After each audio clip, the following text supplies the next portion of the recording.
All right. Well, this one's for my buddy Steve. He wanted me to put out my thoughts and opinions on moving on after a long relationship. Um, this is one that I've had a lot of personal experience with, Steve. And I think it's different for everybody. What works for me may not work for you or work for somebody else, but ultimately what it boils down to is time. Everybody needs time to heal. If you don't need time to heal, then in my opinion, you never really cared and the person didn't matter enough to you for you to, remember the times you had. I'm somebody that I don't like being smothered after a breakup and people throwing themselves at me. I need that time to figure myself out, to figure out what I did wrong so that it doesn't happen again. I'm also at a point where I'm thinking I might just be better off alone for the rest of my life. But that's besides the point. But, I mean, before I had got together with my ex, I was alone for 2.5 years. I don't rush anything. I'm not one to make quick decisions. And I feel like a lot of people do that nowadays. They're quick to get in a relationship and they quickly turn into situationships. And then by the time the couple realizes they're not happy, it's too late. The damage is done. The chaos is masked. But ultimately, I think it just comes down to time. How long is it going to take you to forgive that person? How long is it going to take for that person to forgive you?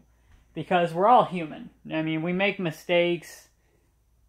And, maybe it's not even that you two aren't supposed to be together. Maybe what it boils down to is maybe it was just the wrong time for you two to be together. Maybe you're just at different points in your life where you're doing things differently than she wants to do them, or vice versa. I think that there's different levels to each person's perspective on how a relationship should be. But from my personal experience, I feel like commitment isn't taken seriously enough these days, and people don't really understand what it is they're actually getting into when they get into a relationship. Now, there's a big difference between a relationship and a marriage. When you get married to somebody, you make a promise to your spouse that no matter what goes wrong, you're never giving up on them. And I think about, year and a half down the road, at least in this day and age, people start to forget about that promise. The promise you made the day you said I do. I personally didn't have that issue. And I won't act like I'm perfect because I'm not. I have my problems just like everybody else, but I'm not one to just give up. And you could look at this and be like, well, your marriage just ended, you're giving up right now. No, actually I'm not.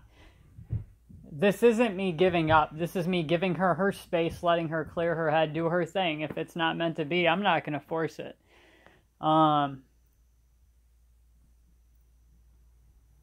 Everybody says, well, you married her for a reason. Yes, yeah, I did, because I thought that I saw something in her that I didn't see in anybody else. But maybe she doesn't see that in herself yet. And this could be the same situation with you and your ex, Steve. Like, maybe she doesn't see something yet that you see. Maybe she's not comfortable enough yet to be at that level where you're at. I remember you saying, yeah, you were helping her take care of her kid, but it's always going to hurt, buddy. It's never going to be like, you're never just going to break up with somebody and things just are not going to hurt unless you really didn't care. Obviously, you don't want to resort to drugs and alcohol because that only masks what you're feeling. Personally, what I've been going through for the last few days sucks a little bit, waking up 3, 4 o'clock in the morning, not being able to go back to sleep. But I'm finding things to do that are healthy for me to occupy my time. Looking up different things I can make on the internet for, different protein supplement meals because I'm trying to get my weight back up. exercising, get up, say you wake up, you can't sleep, you're thinking about that other person, get up, do some push-ups. I know you work out, Steve. Do some push-ups, do some crunches. I'll play my Xbox. It's really all about just getting through that thought process of, I wish that things could have been different. And it's the simplest things. Like, I'm trying hard to be friends with her. We each kept one of the cats. I'm trying to remain civil with her. But that's because what I felt for her was real. So I don't, you know what I mean? I'm not mad at her. It's not all her. And I'll never say that it's all somebody, because it takes two for things to happen. Now, not all the time. I mean, there are instances where maybe a female just lacks any sort of real commitment to begin with. And she doesn't care what she does to you or makes you feel like. But that wasn't the case for me, and I'm only basing this off of my personal experiences. I mean, I've been in relationships where people genuinely didn't care, and I mean, they basically thought that hoe was quote-unquote life, and they just were all about the party and the drugs. And I think that a lot of those past relationships and experiences caused problems in my marriage. Because we as people, we don't just let go of things. At least I personally don't. I don't let go of things easily. I mean, I talked to a counselor about that. That's something that I have a real issue with. So I drag all of this baggage around with me. And I think that it really takes a toll on what I can give to somebody. So when I posted, that I'm emotionally unavailable, I mean, I meant it. Like, I am emotionally unavailable. I can be friends with anybody, but I am just... I can't be anything else than that for anybody right now, because I need to get healthy, and that's my number one priority right now. Is I need to figure out why I keep doing what I do. Like, for 1 minute I think that I'm okay, but then I'm letting all these things that I've been through poison my mind. Right here, this is our biggest enemy. Our biggest enemy is our mind. And I allow myself to remember all the things that I've been put through, and I automatically assume that the person I'm with is going to do those things to me because that's all I know. And that's not right. And you know what? There's things you might have done, Steve, that maybe you don't even know you did wrong. I mean, we aren't perfect. We make mistakes, and there's just sometimes lack of communication, which is, something that's also really big. Like, if you can't communicate, maybe just somebody's not at that point in life yet, but then, I mean, there's people that spend their whole life not communicating. But as far as moving on, buddy, I mean, the best thing for you is just give it some time, and hope for the best. It'll either work out, Steve, or it won't. But for you to sit around and beat yourself up every day wondering what you could have done differently, don't do that, because it's going to take you so much longer to get over whatever it is you're feeling. And that's the compromise I made with myself. I'm leaving that area of comfortable distance. If she sends me a message, I'll reply, but I'm not going out of my way to message her or anything like that. Like, just don't.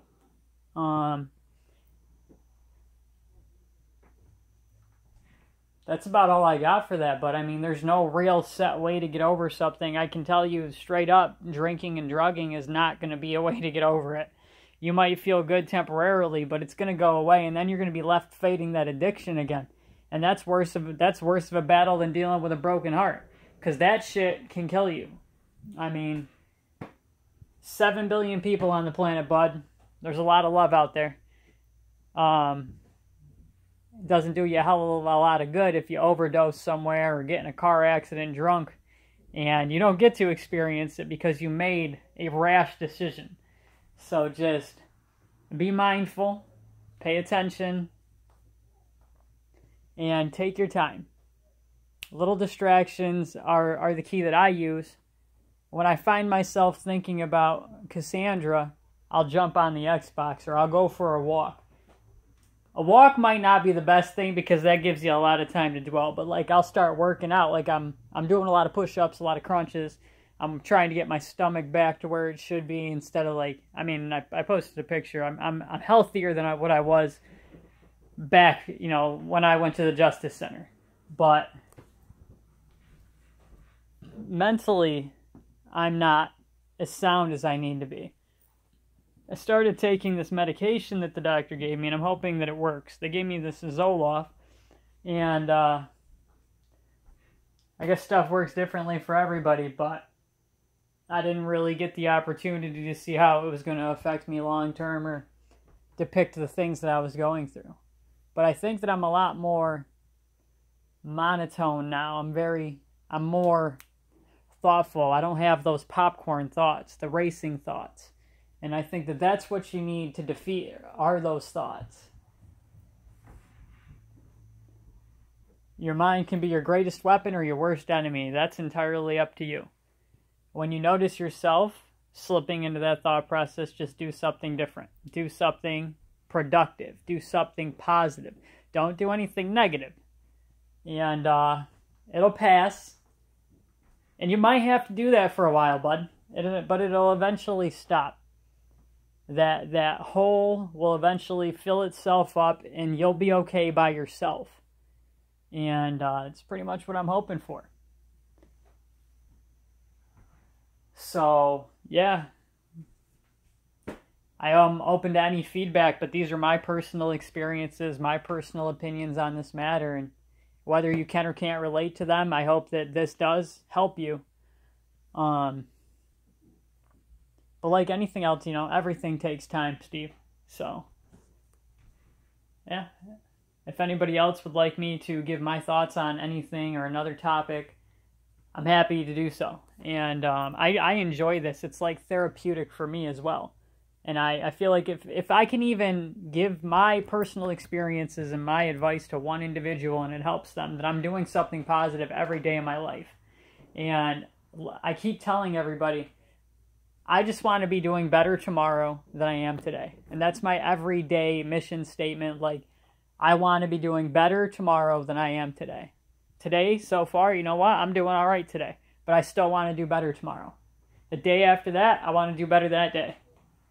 I never want to find myself traveling backwards ever again. So, like, subscribe, comment, let me know what you're feeling, let me know your thoughts on what I'm saying, if any of it makes sense to you. Or it's a touchy topic, buddy, because everybody's different and everybody's going to have different things that do and don't work for them when it comes to moving on after a long relationship. And, I mean, it's unfortunate, buddy. I'm sorry that your heart got broken. I really am. But as your friend, I'm here for you if you ever need to talk. I know it's been some years since we've really spent some time together, but you're still my buddy. And don't think that I have ever forgot everything that you ever did for me when we were in school. And, I mean, I might have lost sight of that for a while, but you'll be all right, buddy.